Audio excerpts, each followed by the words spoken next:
محمد سراج مبارك سروي إلي دم قلمم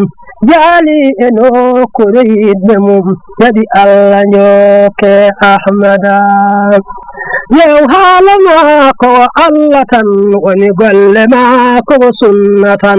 تجاني أولو جوكران ودي جول بنت محمدا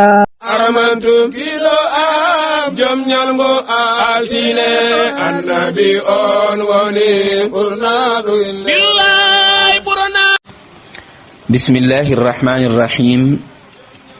alhamdulillahi rabbil alamin wassalatu wassalamu ala ashrafil anbiya'i wal mursalin sayyidina wa habibina wa shafi'ina wa maulana muhammadin sallallahu alayhi wa sallam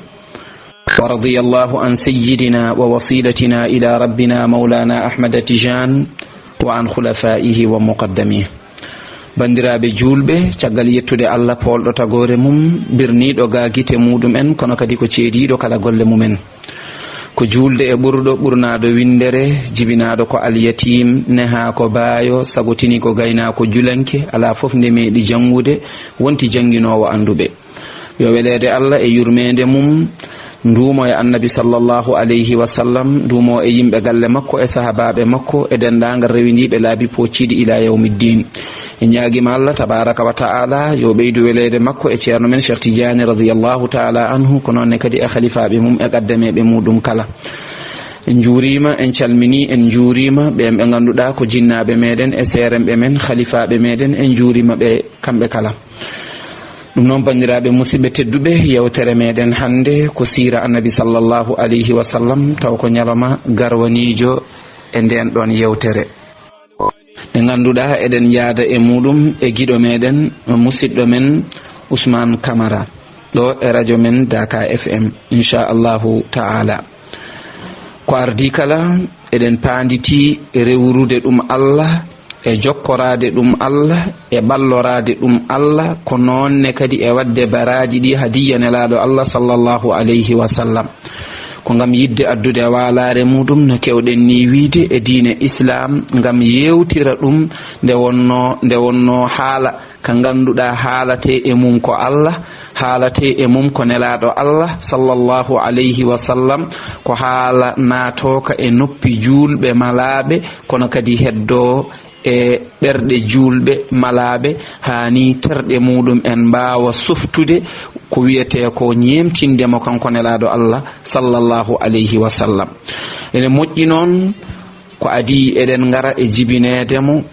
ha ko eɗen ngara e ko wiyete golwole makko ha ko eɗen ngara e ko wiyete ɓesgu makko ha e suddiɓe makko woni yummiraɓe julɓe yo welede Allah won e mabɓe kamɓe foof ganden holi kanko holi gonɗo annabi sallallahu alayhi wa sallam mo ganduɗa ko gandaɗo e men mo ganduɗa ko gowaɗo e men mo ganduɗa ina hakkude tewmin e ƴiƴe meje meɗen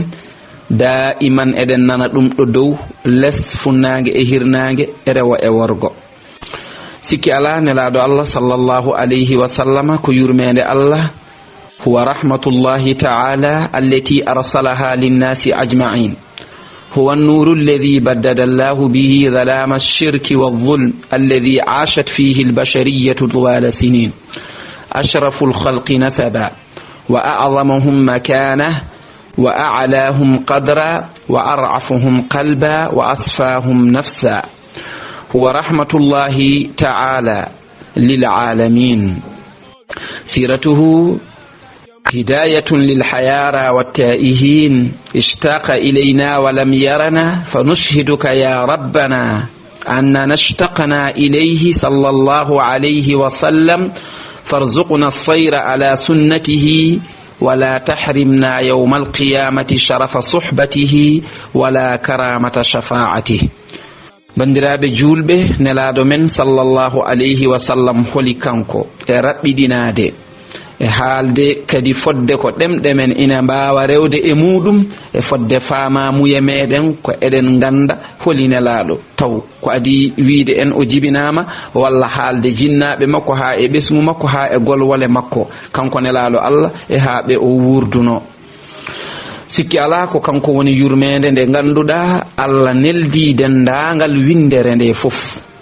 ko kanko woni annora mo ganduɗa Allah wossitorima ɗum niɓereji e keferagal e toñangeji ɗi ganduɗa yimɓe ene gurno e muɗum duuɓi kewɗi ko toñangeji wawma warma wawma fiima wawma toñma kono kadi toñangeji ene keewi e nder windere nde kala nde Allah noon tabaraka wa ta'ala yiɗi o muuyi to makko kanko Allah tabaraka wa ta'ala heɓɓitade tagore makko nde o addi ko yurmede makko nde woni nelaɗo Allah sallallahu alayhi wa sallam o addimo kadi e mbaadi yondi o addimo omo woni annora o itti ko wiyete ko niɓereji ha laaɓi o addi omo woni goonga o itti kala ko wonno fenade o addi omo woni portiɗo loyi o itti kala ko oñino o itti kala ko ganduɗa ɗum ɗo ko cheytane ene jogui hen gueɗal nelaɗo Allah sallallahu alayhi wa sallama itti ɗum artiri nunɗal nelaɗo Allah sallallahu alayhi wa sallama itti ɗum artiri goonga e gongantago ko kanko nelaɗo o sallallahu alayhi wa sallam o kala ko o wawno wonde e tagoje he o wonata tan ko ɓurɗo kono kadi bani adama en ɓurdi ɓural maɓɓe feeñiri sababune ɓurɗo windere o yurmede dendagal tagore nde waɗa ko neɗɗo no maɓɓe ni wadde neɗɗo foof ene jogui teddugal e dow ko wona neɗɗo ko ɓaydo ko tagore Allah fof ene jogui teddugal ko wona e dow ko wona neɗɗo ko ɗum noon en jettiri ɗum Allah kanko nelaɗo o ko kanko ɓuri moƴƴude ko wiyete ko tago yimɓeɓe fof aduna o fof tagore nde fof kanko ɓuri yodde asko nelaɗo Allah gila baba adama ha yetti to makko gila yumma hawwa ha yetti to makko yodde asko kaari jibini kaari ha yetti ala ɓurɗo nelaɗo labde asko ala ɓurɗo ɗum teddude asko ko kanko ɓuri towde jipporgal kanko ɓuri towde daraja e martaba nelaɗo Allah sallallahu alayhi wa sallam kanko ɓuri towde fodde ko kanko ɓuri wawde yurmade kanko ɓuri labde ɓernde kanko ɓuri labde fittandu nelaɗo Allah sallallahu alayhi wa sallam e raɓɓiɗinade kanko woni yurmede windere nelaɗo Allah ko yurmede windere ɗum waɗi haalde haala nelaɗo Allah sallallahu alayhi wa sallam ɗum ko peewal e wonande ɓen ɓe ganduɗa ene majjirno walla ene mbemno e dow dengingol ɓe ganda ɗum ɗo ene moƴƴi walla moƴƴani walla ɓe jiɗa wadde ni ko moƴƴi ko ɓe ngama sababude cheytane innal quluba tasda'u kama yasda'u alhadid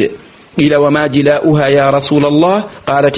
tilawatu alqur'ani wa ziyaratu alqubur wadde sa yi aɗa yiɗa wadde hunde ko moƴƴi donka ɓernde nde koko komata kono kadi ene jeeya hen wawde wallitorade heɗade nelaɗo Allah e heɗade haalaluji gummidi to Allah tabaraka wa ta'ala ay nde ɗo yurmede Allah ay oɗo ɓurɗo moƴƴude tagore nde foof ay oɗo mo ganduɗa sira muɗum ene fewtina yimɓe majjunoɓe ene artira ɗumen e peewal kono kadi softina ɗumen e dewal Allah o de ishtaqa ilayna walam yarana o yewnino en o woɗanoma beele omo yiya en eyyi fa nusiduka ya rabbana minenne de emin ceennuma an Allah mbajjiri mbawnidi minenne e koye amin emin jewni nelaɗo Allah ha nino min jii nelaɗo Allah e ŋaas kono kadi ɓayde en tawiɗo sunna nelaɗo Allah en tawiɗo deftere Allah en tawiɗo ɓe ganduɗa ɓe ko rewindiɓe sunna annabi sallallahu alayhi wa sallam seremɓe men khalifaɓe men en tawiɗo ɗariqa tijani sikki ala en jinelaɗo Allah sallallahu alayhi wa sallam kono kadi emin gooɗa ngasnade nelaɗo Allah sallallahu alayhi wa sallam wadde eɗen ceenna Allah enenne eɗen gooɗa ngasnade nelaɗo Allah sallallahu alayhi wa sallam eɗen ñaagui Allah noon tabaraka wa ta'ala yo arziqin en e rewoɓe e sunna nelaɗo Allah sallallahu alayhi wa sallam rewintoɓe ngol ɗon laawol kono kadi hoto hat en janggo yawmal qiyamati teddungal hoddude e nelaɗo Allah sallallahu alayhi wa sallam hoto hat en teddungal kadi tefore nelaɗo Allah sallallahu alayhi wa sallam e raɓɓiɗinade kanko oɗo woni nelaɗo Allah sallallahu alayhi wa sallam mo ganduɗa ko kanko woni nelaɗo meɗen sallallahu alayhi wa sallam wadde bandiraɓe musidɓe tedduɓe tinnoɗe ngare jooɗoɗen ngare mbaɗen batu ngare jooɗoɗen mbaɗen jiilidi eɗen kuccodira taw ala ko kalten hen so wona nelaɗo Allah wadde bandiraɓe musidɓe tedduɓe ko ɗo tan noddaten dendagal hettiyankoɓe radio Dakar FM nde ɓe mbattata hakkillaji mabɓe e ɗeɗo jewte baɗeteɗe e ngoɗo radio ha tengti e ndeɗo yewtere wiyetede ƴogirde gandal nde Ousmane Camara guiɗo leñol waɗata kono kadi ko ɗo tan mbiyeten bandiraɓe yoɓe tinno e wattude hakkille e rewilade kadi inchallahu ta'ala e mbawen naftorade haala e sira nelaɗo Allah sallallahu alayhi wa sallam mataw o woni koye fooɗade ko ɗo tan ɗo nelaɗo woni yurmede ha garɗen ha ɗo hade en haalde to jibina e hol jibinɓemo ɓesgu makko ha e ko paɗen arde sira ko tan e raɓɓiɗinade bandiraɓe musidɓe tedduɓe pawen ɗo peɗeli meɗen ha alarba paɗo ko musidɗo moɗon giɗo moɗon Abdoullahi mo Aboubacry Dieng lollirɗo baba galle Dieng Madina Gounass legal Musfala Muhammadu Sirajo mo barke mum saroye e leyde mo golle mum jaali e nokkure yiɗɓe mum yaɗi Allah njokke Ahmada yew haala maako Allah tan woni golle maako ko sunna tan Tijani o no jokku tan waɗi julɓe ndenti Muhammada